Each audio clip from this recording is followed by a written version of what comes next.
आज बताते हुए दुख होता है कि महाराष्ट्र सरकार ने एक ऐसा फतवा लाया और जो बस चालक है, नेशनल परमिट जो बस चालक है, जो गुजरात, तमिलनाडु, यूपी, उत्तर प्रदेश, राजस्थान से जो आने वाली बसेस को 36 सीटर जो बसेस है उसको रोकने का काम शुरू किया। पिछले कई दिनों से हम ट्रांसपोर्ट कमिश्नर से बात कर रहे हैं कि ट्रांसपोर्ट कमिश्नर जी, नेशनल परमिट की गाड़ी को आप रोक नहीं सकते कि अगर उनके स्टेट ने अगर उनको परवाना दिया है 36 सीटर का, तो यहाँ की अर्थ उन्होंने लेके यानी 36 सीटर ही होना चाहिए, नहीं होनी चाहिए, 30 सीटर ही होनी चाहिए। और अगर आपके हमारे महाराष्ट्र में आप आओगे तो आपकी बस को काटना पड़ेगा। कई बस डिटेन कर दी गई, कई बसों को उन्होंने सीज़ कर दिया। तो ये कहीं ना कहीं एक तरीके से एक तरफा बात चल रही है।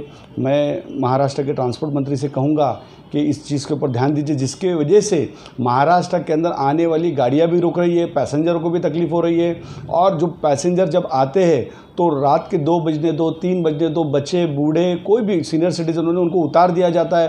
कोई ऐसी व्यवस्था नहीं कि दूसरी गाड़ी से वो पहुंच सके। उनका नुकसान हो रहा है, उनके पैसों का नुकसान हो रहा है।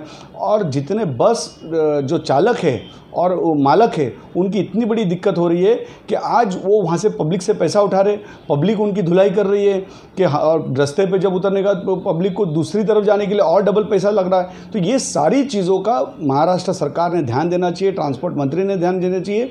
और मेरी विनती रहेगी कि अगर 36 सीटर की अगर ये स्टेट गवर्नमेंट हमारी बोलती है कि हम अलाउ नहीं करेंगे, जब उस ज़माने के अंदर 36 सीटर के ऊपर अगर अपन ने पाबंदी, तो उस टाइम पे रोड ख़राब थे, आज रोड अच्छे हो गए। तो केंद्र सरकार ने इसके ऊपर निर्णय दिया कि नहीं, 36 सीटर देश भर के अंदर चल सकती है।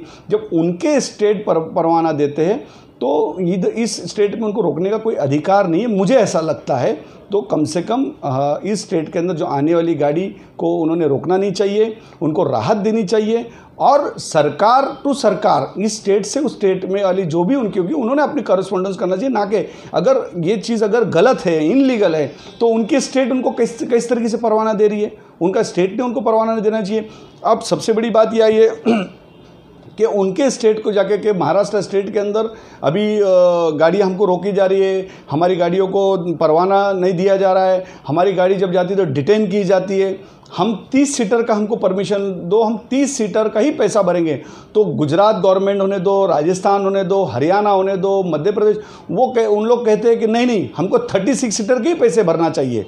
अब वो 36 सीटर के पैसे लेने में उनकी अट है, और महाराष्ट्र सरकार जो थी कि हम 36 सीटर बस इधर आने नहीं देंगे। तो कहीं ना कहीं महाराष्ट्र सरकार को समझना चाहिए कि अगर नेशनल परमिट का अगर परवाना दिया जाता है तो देश में कहीं पे भी जा सकता है। ये बिल्कुल ध्यान में होना चाहिए। 6 जनवरी को मैं नितिन गडकरी जी से भी जाके मुलाकात करने वाला हूं और उनसे भी बात करने वाला हूं कि इस तरीके के अंदर जो ट्रांसपोर्टर को, बस मालकों को जो तकलीफ़ हो रही है, वैसे ही डीजल के भाव बढ़ गए, वैसे ही CNG का दिक्कत है, वैसे ही टोल नाके आ गए, टायर का भाव हो गया, बहुत महंगाई बढ़ गई। कोरोना के लिए एक साल हमारे बस मालक घर पर बैठे रहे, बस ड्राइवर घर पे बैठे रहे, उनके हफ्ते आ गए। ये सारी चीज़ों को देखते हुए ऐसी तकलीफ है, और उसमें अगर ये नई तकलीफ अगर आ गई तो कहीं ना कहीं मुझे लगता है कि जैसे शेतकरी आत्महत्या कर रहे हैं, उस तरीके से बस मालक और बस चालक और ड्राइवर आत्महत्या करने की उनकी बारी आएंगी। इसलिए केंद्र सरकार ने भी इसके ऊपर, इस चीज़ के ऊपर खास तौर पर ध्यान देना चाहिए।